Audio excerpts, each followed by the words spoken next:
Hello friends, I'm Shelly Clough, and today we are going to be learning how to paint loose watercolor roses like these.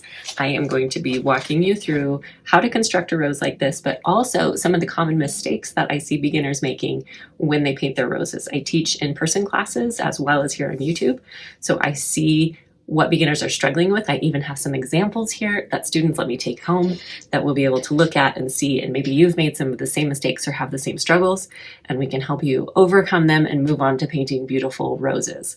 I hope you have fun painting with me today. I would love it if you subscribe to my channel, and let's go ahead and dive in and start painting. All right, so we are going to dive into these loose watercolor roses. The first thing I'm going to do is walk you through my supplies. Today I'm using what I call my professional palette. It's actually two separate palettes that I've scooted together. And in the details below, I have this swatch card that shows all the colors in the palette and has links to all the colors if you want to purchase some of your own. So I'll leave all that information below. Today for paper, we're just going to be working with this Canson XL watercolor paper. And for my brush today, I'm going to be using this Princeton Neptune size 10 brush. I love these because they hold a lot of water, which is great for painting stuff like roses. So let's go ahead and dive in to painting some new roses. The first thing I'd like to do before we start with the tutorial is show you a little bit of the anatomy of what we're going to be painting. So this right here, I've printed off just a couple pictures of a rose, and I want to highlight for you with this marker some of the shapes that we're creating. So we're going to be painting a rose that is flat lay, which if you took this rose and looked at it from a bird's eye view, that's what we're painting. And so if you look in here at the intersection of this rose, and I start carving out the shapes that I actually see here, these are the shapes that we are painting as we go in here. And you can see they're kind of little crescent shapes, and some of them have a little bit of a wave to them. Some of them are a lot smoother, but it starts to give you a feel for what we are capturing as we are laying these strokes down. This is an exercise that I love to do when I'm painting something new and I'm trying to really bring the shapes that I'm painting to the forefront so that I know what to lay down. So if you see in here, the strokes in here, they're a lot smaller, they're really close together, they're shorter, and then as I come outward, those strokes get a lot wider, kind of looser, and the color is lighter as well on this outer perimeter as compared to the inside on both of these. So those are going to be the shapes that we're trying to create. So hopefully you can keep that in your mind as we paint today. And we'll go ahead and get started on a rose. So I'll show you how to paint it, and then I'll walk through some of the common mistakes that I see when I'm teaching people in my workshops. So to start, I'm just going to get a little bit of quinacridone magenta.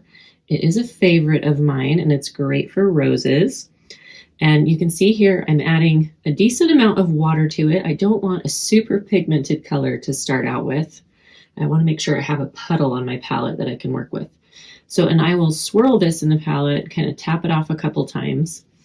And then when I come to the paper, I start the center of my rose with some tight little marks, kind of like we saw on that picture. They're little tiny kind of crescent shapes. There's my center. And then as I start to work outward, we're going to make those strokes a little bit longer and a little bit wider. So you can tell as I press on my brush here, it makes those strokes widen up in the middle. So if I come and I press those bristles down and I come inward, there are my petal strokes that I'm doing. And I'm just going to lay a few of those down here. And I'm trying to make sure that I don't have too much white space that I'm leaving. And I'm sort of laying them on top of one another, like a little cinnamon roll or something. And once I get to about this point, then I can make maybe a couple smaller strokes just to sort of round out the rose. Make sure it's not going to get too big and crazy.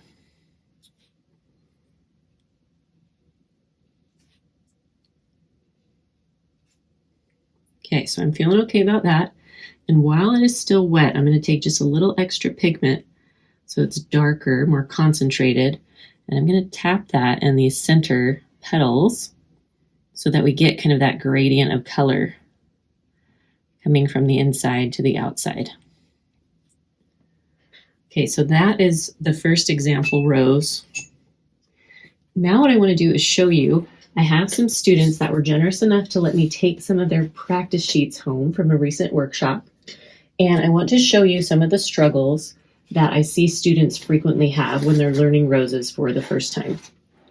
So one of them is probably one of the most common, is painting what I call rainbows. So instead of sort of layering these pieces on top of one another, they're coming and they're connecting one end to another. So they're connecting here, connecting here, connecting here. Do you see how that makes little rainbows? It's almost little hops that they're doing for their rose strokes. So I want to show you why that happens and how to combat it. So when you go and you start making your rose and you're trying to make these little kind of crescent shapes or these C shapes, you might start okay in the middle, and then as you make those bigger strokes, you start to connect. You start your stroke right next to another one, and then you end it so that you're always touching end to end, and then you end up with kind of a different looking flower. You know, it might be a flower, but it's not a rose. I see this one a lot. So what you can try to focus on instead is as you make those outer strokes, so you start inside, make your tight little marks on the inside. And then as you lay the strokes on the outside, try to keep your edges, these little corner points, free. So you lay it down like that. And so these two corners, they're not touching anything. And this one I'm just going to lay across the top. And that one will lay across the top. And once you get a little better at this, you can cover some of those points. So see, like this one stayed exposed, but this one I connected to another point. And that's okay. But it's that disappearing corner. Like if we go back to our rose picture at the beginning, that point where it, the point that you get at the end of that stroke, that's where the petal is disappearing from view. And if you're missing that, then you lose a lot of the shape of your rose. So you want to make sure that you have those crisp little points at the end of your strokes, that you can see lots of them in the painting of your rose. So I'm just going to sort of finish this one out. And this kind of gives you an idea of what another common mistake can be. So sometimes when we're trying to combat sort of the rainbow principle, we get a little too disjointed with the rose. Sorry, I'm just laying my little gradient color in there. And so what can happen when you're trying to avoid the rainbow is that you end up with a rose that looks kind of like this, where the pieces are pretty disconnected and it looks a little bit like they're all floating and they're not part of one cohesive flower. So maybe you've created a flower that looks a little bit like that before. And so what we want to do with these, have you ever had a photographer talking to a big group of people and say, scooch in closer, scooch in closer? That's kind of what we want to do with the petals on this rose. So I'm going to show you kind of how to fix that as well here.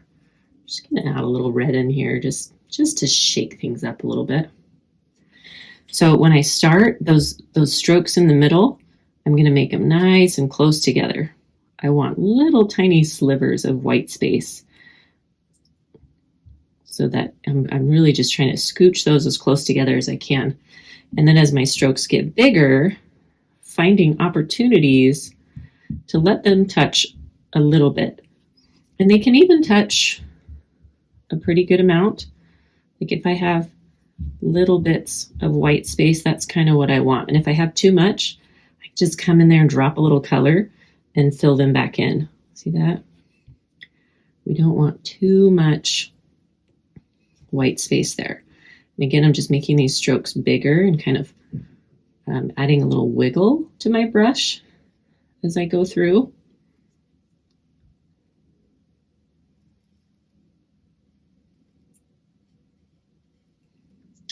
So I often will kind of overlap in the middle section of a stroke without, but then leave these kind of pointed little corners free. And then again, just going to drop a little extra pigment in the center of this one.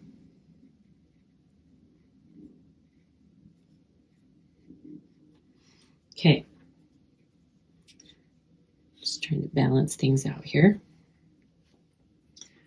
So again, that's kind of something you can focus on when you are feeling like your petals look very disjointed. Try to have more touch points. You still want lots of little bits of white space, but you want more touch points for your paint rather than having them all be separate and disconnected. So this is kind of our disconnected version. This is our more connected version of a rose. And so this one looks a lot more like a flower, and this is a little harder to translate what it is because all the pieces look disconnected. Okay, and then a third problem that I see students often have, and this is not so much with roses as with any type of watercolor, is a lack of water on their brush. So if you look at this flower, there's lots of strokes happening, and usually that's happening. So there's lots of strokes. There's also kind of this scratchy texture here. So this scratchy texture and all these strokes happening, those are both symptoms of not enough water on the brush. So you can have heavy pigmentation, but still have enough water for that paint to move freely across the paper. So let me show you what I mean. If I take my brush and I dab it off on the paper towel, I see a lot of students that hold on, let me make a new puddle here.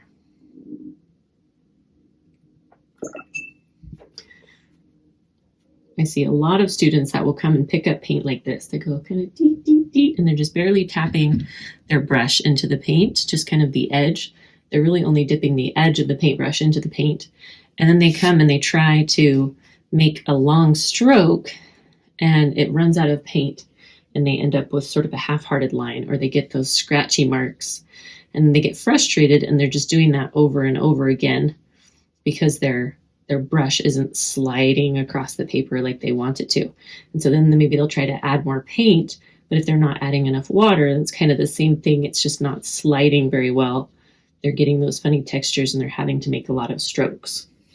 So a watercolor brush is designed to hold water. It's like a mop, and those bristles will soak it up.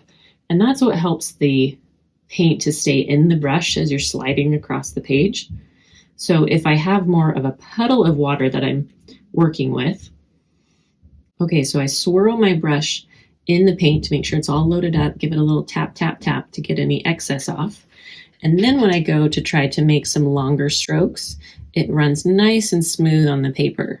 So I can really get a lot more real estate out of my brush strokes when it's loaded with water. And I can make that pigment a lot richer, so I can still have a really nice dark color if I just add enough pigment into my puddle. But you need to have that water in watercolor for the paint to move and really do what it's supposed to do. So I've darkened that color, but again, I can slide across the paper and then I can really make my strokes as long as I need to. I don't have to do these, you don't end up with this streaky stuff and a lot of that scratchy texture that happens when your brush is too dry. So those are 3 common mistakes I see with roses. So I'm going to do one more rose to reinforce everything we've gone through and show you how to do a nice, loose, playful rose. So I've got my puddle of color here. I'm going to start out with my tight little marks for the center here.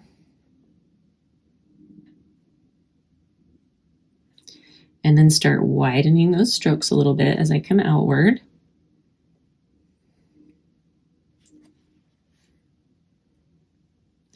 And then as I work my way outward, I like to add a little bit of water to my brush so that the color starts to fade a little bit. So it's picking up some color from what I've already laid down, or I have a little bit of color left on my brush, but it's giving a really pretty fade to my rose as it goes outward. So that way it's not all one tone of color. It gives it a lot more dimension. We've got these nice loose strokes coming outward. And then again, while it's all still wet, I'm just going to tap, tap, tap some color in there. I love how sort of light and playful this looks.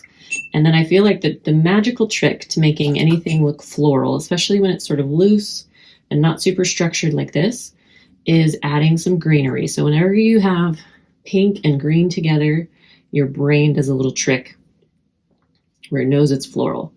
So this color right here is called green appetite or appetite. I'm not sure how to pronounce it, but I love it. It's a beautiful premixed green by Daniel Smith, and it's linked below. And then I'll add a little bit of Jadeite Genuine to that, just to kind of blue it up. But I get those nice pretty greens, and then I come over here, add a little bit of greenery, and there is my beautiful rose. All right, so that is how you do layer one of a rose. Now I do want to show you something on the first rose I worked on. If you feel like once your roses are drying, they're lacking a little bit of definition, watercolor has a tendency to lighten as it dries. What you can do is add a second layer of paint to really bring that center back out on your rose. So this is one that's already totally dry, and what I'm going to do is just go over some of what I already painted with a second layer that's slightly darker than the first layer that I put down. Just kind of in the center, and on those outer strokes, I'm just going to rinse my brush so it's a clean, damp brush. Just kind of run on the perimeter of some of these strokes to soften them up a bit. And that brings a lot more dimension back out of our rose. So sometimes that can be what's missing if you paint a rose and you feel like it kind of disappears once it's dry. And then again, we can do our magical little trick here of adding some leaves. We come over here and we just do a couple leaves. And there's our rose, just like that. All right, thank you so much for painting with me. I hope this helped you learn how to improve your watercolor roses. If you're struggling with any of the problems I talked about today, I would love to hear if this was helpful for you. Also, if you have other struggles that you're having, go ahead and drop a comment down below. I would love to address other difficulties that you're having with watercolor. Thank you so much for watching. Don't forget to subscribe, and we'll see you all in the next video.